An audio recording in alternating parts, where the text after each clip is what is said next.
നമസ്കാരം, എല്ലാവർക്കും എൻ്റെ യൂട്യൂബ് ചാനലിലേക്ക് സ്വാഗതം.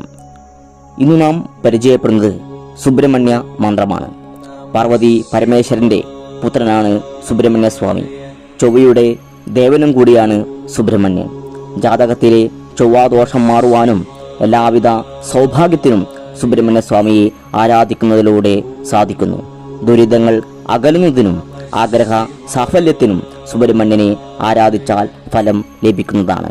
സാമ്പത്തിക ഉയർച്ച, ശത്രുനാശം, ജീവിത വിജയം എന്നിവയ്ക്ക് ഉത്തമ മന്ത്രമാണ് സുബ്രഹ്മണ്യ മന്ത്രം. നിങ്ങൾ ഈ ചാനൽ ഇതുവരെ സബ്സ്ക്രൈബ് ചെയ്തിട്ടില്ലെങ്കിൽ സബ്സ്ക്രൈബ് ചെയ്യുകയും ലൈക്കുകൾ അടിക്കുകയും കമൻറ്റുകൾ രേഖപ്പെടുത്തണമെന്നും അഭ്യർത്ഥിക്കുകയാണ്. എല്ലാവിധ കഷ്ടപ്പാടുകളും ഈ മന്ത്രജപത്തിലൂടെ മാറിക്കിട്ടുന്നതാണ്. പല പേരുകളിലും സുബ്രഹ്മണ്യ സ്വാമി അറിയപ്പെടുന്നുണ്ട്. ശരവണ പൊയ്കയിൽ ജനിച്ചതിനാൽ ശരവണൻ എന്നും, ആറുമുഖം ഉള്ളതിനാൽ ആറുമുഖൻ എന്നും, 6 ദേവശ്രീകൾ പരിപാലിച്ചതിനാൽ കാർത്തികേയൻ എന്നും, ഗംഗാദേവിയുടെ പുത്രനായി കുമാരൻ എന്നും, പാർവതി പുത്രനായി സ്കന്ദ എന്നും, ശിവപുത്രനായി ഗുഹൻ എന്നും അറിയപ്പെടുന്നുണ്ട്. ഇനി നമുക്ക് സുബ്രഹ്മണ്യ സ്വാമിയുടെ മൂലമന്ത്രമൊന്ന് പരിചയപ്പെടാം.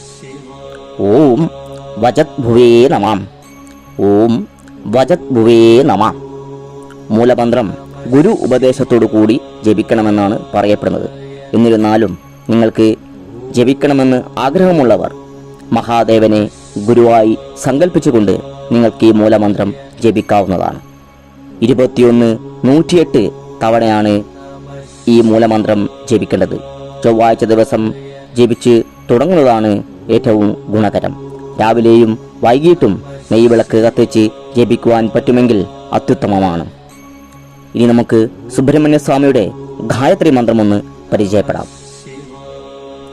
സനൽകുമാരായ വിദ്മഹേ ഷഠാനനായ ധീമഹി തന്നോ സ്കന്ദ പ്രചോദയാത്. സനൽകുമാരായ വിദ്മഹേ ഷഠാനനായ ധീമഹി തന്നോ സ്കന്ദ പ്രചോദയാത് എന്നിങ്ങനെയാണ് ഗായത്രി മന്ത്രം ജപിക്കേണ്ടത്. 21, 108 തവണയാണ് ഗായത്രി മന്ത്രം ജപിക്കേണ്ടത്.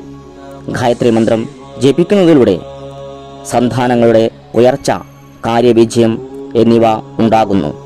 ചൊവ്വാദോഷം അകലുന്നതിനും സുബ്രഹ്മണ്യ ഗായത്രി മന്ത്രം ജപിക്കുന്നതിലൂടെ സാധിക്കുന്നതാണ്. ഈ നമുക്ക് മന്ത്രമൊന്ന് പരിചയപ്പെടാം. ഓം സ്കന്ധായാം കാർത്തികേയായ പാർവതീ നന്ദനായ ച മഹാദേവ കുമാരായ സുബ്രഹ്മണ്യതേ നമഃ. ഓം സ്കന്ധായ കാർത്തികേയായം പാർവതീ നന്ദനായ ച മഹാദേവ കുമാരായ സുബ്രഹ്മണ്യതേ നമഃ എന്നിങ്ങനെയാണ് മന്ത്രം ഉരുവിടേണ്ടത്. 108 ഉരുവീതം 7 ദിവസം ചൊല്ലിയാൽ മതി. മന്ത്രം ഉരുവിട്ട് കഴിഞ്ഞാൽ ആഗ്രഹസാധ്യം എന്താണോ അത് പറഞ്ഞു വേണം അവിടെ നിന്ന് എഴുന്നേൽക്കുവാൻ. കുളിച്ച് ശുദ്ധമായി വേണം മന്ത്രം ജപം നടത്തുവാൻ. വ്രതം ആവശ്യമില്ല. അശുദ്ധി, പുലവാലായ്മ കാലങ്ങളിൽ ഇത്തരത്തിലുള്ള മന്ത്രങ്ങൾ ഒന്നും തന്നെ ഉരുവിടുവാൻ പാടുള്ളതല്ല. മന്ത്ര ജപത്തോടൊപ്പം തന്നെ ക്ഷേത്രദർശനവും യഥാവിധി വഴിപാടുകളും നടത്തിയാൽ നിങ്ങളുടെ മനസ്സിലെ ഏതാഗ്രഹവും സുബ്രഹ്മണ്യ സ്വാമി സാധിച്ചു തരുന്നതാണ്. ജാതകത്തിലെ എല്ലാവിധ ദോഷങ്ങളും നിങ്ങൾക്ക് മാറിക്കിട്ടുന്നതാണ്.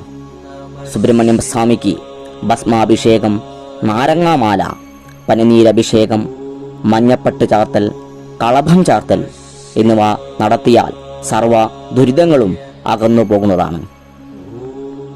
എല്ലാവിധ ശാപദോഷങ്ങൾ മാറുന്നതിനും നിങ്ങൾക്ക് പെട്ടെന്ന് ഫലപ്രാപ്തി നൽകുന്നതിനും സുബ്രഹ്മണ്യ സ്വാമിക്ക് കദളിപ്പഴ നിവേദ്യം, പാലാഭിഷേകം എന്നിവ നടത്തിയാൽ എല്ലാവിധ സർവ ഐശ്വര്യങ്ങളും നിങ്ങളിലേക്ക് വന്നു ചേരുന്നതാണ്. എല്ലാവിധ ദോഷങ്ങളും മാറി എല്ലാ കാര്യങ്ങളും നിങ്ങൾക്ക് അനുകൂലമായി വരുന്നതായി നിങ്ങൾക്ക് കാണാൻ കഴിയും. ഇന്നത്തെ വീഡിയോ നിങ്ങൾക്ക് ഇഷ്ടപ്പെട്ടു എന്ന് കരുതുന്നു. നന്ദി, നമസ്കാരം.